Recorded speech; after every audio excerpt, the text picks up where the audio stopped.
Hi everyone, Dr. Jennifer Champion here again today.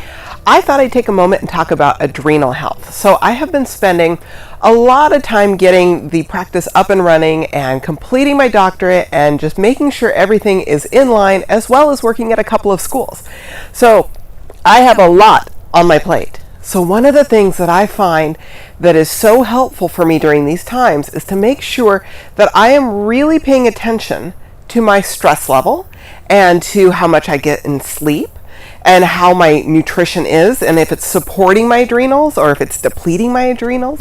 I notice the foods that I'm craving. Am I craving things that are a little bit more salty? If so, maybe my adrenals aren't as healthy as I would like for them to be. But what are the adrenal glands? The adrenal glands are small organs that sit on top of your kidneys. Their job is to produce cortisol.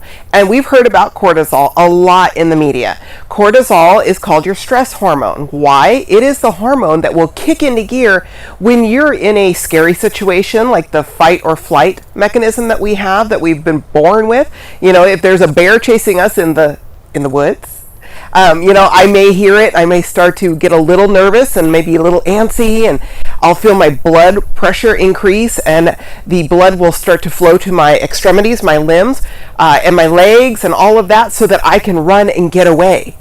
And a lot of people stay in this fight or flight mode all the time because they're stressing at work. They may lose their job. They have a high power position. Maybe you're a mom and you're staying at home and you're trying to balance all of the different children's curriculum and still maintain the house and make sure everything is happy and just everything looks good. And you have a lot of pressure on you because you're balancing the family's income and making sure that all the needs are met, all the bills are paid. Your husband or your partner doesn't have to worry about any of that when they come home. So you have a lot of stress on your plate. All of that triggers that cortisol response in our body. And if we don't have a time to just say, it's time for me to relax. Nobody is chasing me. The bills are paid. I can go out and have some fun right now. I can allow myself to just be. When we don't have that, that cortisol continues to pump through the body. Why is that important to know? Well, if we constantly have it, then those adrenal glands get tired. When they get tired, that has an effect on our sex hormones, our thyroid hormones, our pituitary, our hypothalamus. So we might find that we are irritable and cranky, or our sex hormones are out of balance and we don't know why. I mean, we're treating them, right? We're working through whatever protocol that we've been given, but it's not working. Let's look down a little bit further. Let's take a look at those adrenal glands. So what can you do in this moment? Because I know that a lot of you are stressed, and I know a lot of you have things on your plate, just like I do.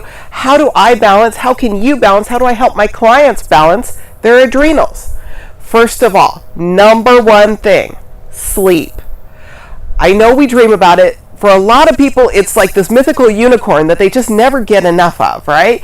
You talk about, I'm going to go to bed early, but then we find ourselves playing on an iPad or, watching some show that we get sucked into at the last minute, or, oh, I forgot this assignment was due tomorrow and now I have to take care of it, or my boss is on my back, or I need to check my work emails one more time before I go to bed. All of those things really can wait. So setting a certain time, 10 o'clock is the latest I like my clients to go to bed when we're trying to address adrenals. But we actually do the math. I like 8 to 10 hours of nice, solid sleep for my clients. What is so important about sleep? Well, sleep is kind of like the savings account for your adrenals. So the more you get, the more you have in reserve in case something happens. Okay, so sleep, 8 to 10 hours. Notice your food cravings. Are you craving salty foods? That could be a sign that you need to address the adrenals. There are a lot of herbs and a lot of products that are out there on the market that can help, and I do utilize some of them. But the number one thing that we do is sleep. The other one that we look at is how much sugar do you have in your diet? If you have a lot of sugar in your body, that causes your body to produce more insulin. That process is actually a stressor for your body, and your body will say, oh, we're under stress. We need to deal with it. And what do? They kick in with the cortisol. So reduce the amount of sugar in your diet. If you're drinking soda, get rid of it. Okay, that's the quickest way. Don't drink your calories.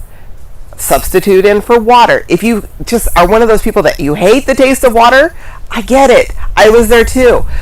Get one of those diffuser or infusing bottles that have, I sell these on my website. It's a tube that has a place where you could put fruits and vegetables in there for you to be able to infuse the flavors of fruits and vegetables into your water. One of the mixtures that I really like is cucumber, lemon, and mint. That's a great one, very low in sugar. So hopefully those couple of tidbits have helped, and it will get you on the right track. If you would like more information, or you would like a specific diet on how to address your adrenals and support them, please click the link at the bottom, get on the mailing list, and I'll get that free information over to you immediately. Thank you so much, and have a wonderful day. Take care. Would you like to see more videos like this? If so, click the subscribe button. And if you'd like to get on my mailing list, please go to www.neogenesisnutrition.com. I look forward to working with you. Take care.